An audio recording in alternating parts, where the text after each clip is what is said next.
मटके माँ मटके, मिट्टी के मटके, मिट्टी के बर्तन माँ, मिट्टी के गमले माँ, मिट्टी के गमले, खरीदिए माँ, खरीदिए भाई। कहकर पुकारते हुए एक आदमी अपने ठेली पे कई किस्म के मिट्टी के बर्तन, पात्र और गमले लगाकर बेच रहा था।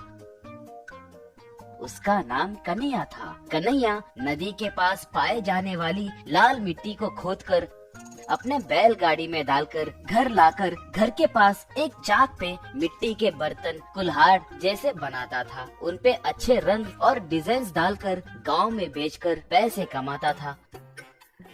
बहुत मेहनत करने पर भी आमदनी कम होने के कारण पत्नी से बताते हुए दुखी होता था। पता नहीं क्यों दुर्गी, लोग पहले के जैसे मिट्टी के बर्तन इस्तेमाल नहीं कर रहे हैं। खाना बनाने के लिए स्टील के सामान होटल्स में और टी के टपरियों में जहाँ देखो वहाँ प्लास्टिक पेपर ग्लास का ही इस्तेमाल कर रहे हैं। अब और कितने दिन हम यूँ मिट्टी के बर्तन बनाते हुए जिएंगे? बोलो, छी, मुझे मरने का मन कर रहा है, कहा दुर्गी। तब आप ऐसी बात मत करिए जी, अगर आपको कुछ हुआ तो हम अनाथ हो जाएंगे, बोली कन्हैया की बेटी लक्ष्मी। पिताजी पिताजी, आपको समुंदर के बीच में मौजूद देवी माता के मंदिर के बारे में पता है ना? वहाँ मिट्टी के दिए जलाकर जो मन्नत मांगोगे वो देवी माता जरूर पूरी करेगी। आप तो देवी माता के उपासक है ना, हम वहाँ जाएंगे पिताजी, बोली कन्हैया। तब हाँ बेटी, मुझे भी बहुत लोगों ने बताया था, मगर उतनी दूर समुंदर में जाना बहुत मुश्किल होगा ना। ठीक है, हमारे पास ना बिके हुए दिए है ना, उनसे कम से कम माता जी की पूजा करेंगे, चलो, कहा।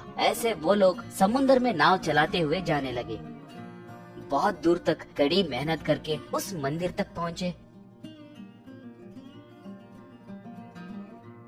वहाँ पर बहुत दिनों से कोई माता जी की पूजा नहीं करने के कारण वो मंदिर बेकार पौधे और कचरे से भरा था। तीनों मिलकर उस मंदिर को अच्छे से साफ करके वहाँ पर उनके लाए मिट्टी के दिए जलाए। उतने सारे दियों के रोशनी में देवी माता की मूर्ति चमक रही थी। तीनों श्रद्धा से माता को प्रणाम किए। इतने में उनके सामने मिट्टी प्रकट हुई। देवी माता के प्रतिमा के अंदर से आवाज सुनाई देने लगी। तुम लोग बहुत मेहनत करके मेरे लिए आए हो, आपको संतुष्ट करना मेरा धर्म है। कन्हैया, ये लो, इस मिट्टी से कुल्हाड़ बनाकर देखो, वो तुम्हारी जिंदगी बदल देगी, कहकर आवाज सुनाई दी। कन्हैया श्रद्धा से नमस्कार करके उस मिट्टी को लिया। तीनों नाव में घर लौटे।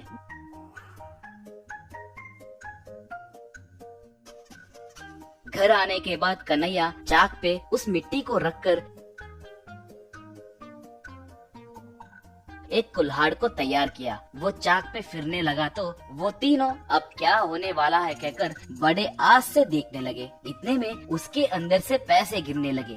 ये देखकर तीनों आश्चर्य में पड़ गए और माता जी को नमस्कार किए।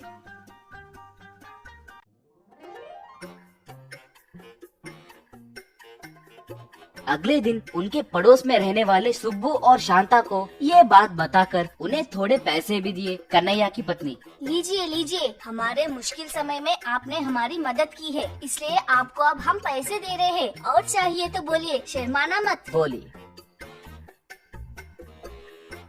उनके जाने के बाद शांता, ये क्या जी, क्या वो सच कह रहे हैं? वो माया कुल्हाड़, पैसे देना, ये सब क्या है? मुझे शक हो रहा है, जरूर ये लोग कहीं चोरी किए होंगे, हम बेकार में फंसेंगे क्या?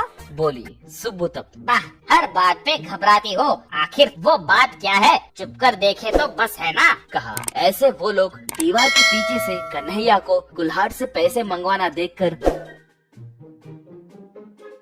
वो आश्चर्य में पड़ गए। उनके मन में लालच बढ़ी। उस रात दोनों मिलकर उस चाक और मिट्टी को चुराए। उन्हें अपने घर में रखकर बहुत देर तक घुमाने के बाद भी उसके अंदर से पैसे नहीं निकले। इतने में उन्हें देवी माता की आवाज सुनाई दी। हे मानव, समय बीता, फिर भी तुम में ये लालच, स्वार्थ नहीं जाएंगे क्या? तुम्हारी मदद करने वालों को ही धोखा देने की सोचोगे क्या? वो कुल्हाड़ सिर्फ कन्हैया के पास ही काम करेगा। उसे तुम्हारा लालच पता चला तो वो छोटी सी मदद भी नहीं करेगा। जाओ, जाकर उसे वही रख के आओ, कहकर आवाज सुनाई दी। दोनों को अपने गलती का एहसास हुआ। वो माता को प्रणाम करके उन्हें फिर से कन्हैया के घर में रखकर चले गए। ऐसे कन्हैया आए दिन कुल्हाड़ से पैसे मांगकर एक बड़ा घर और कार खरीदा। गरीब लोगों में पैसे बांटने लगा और खुशी से जीने लगा।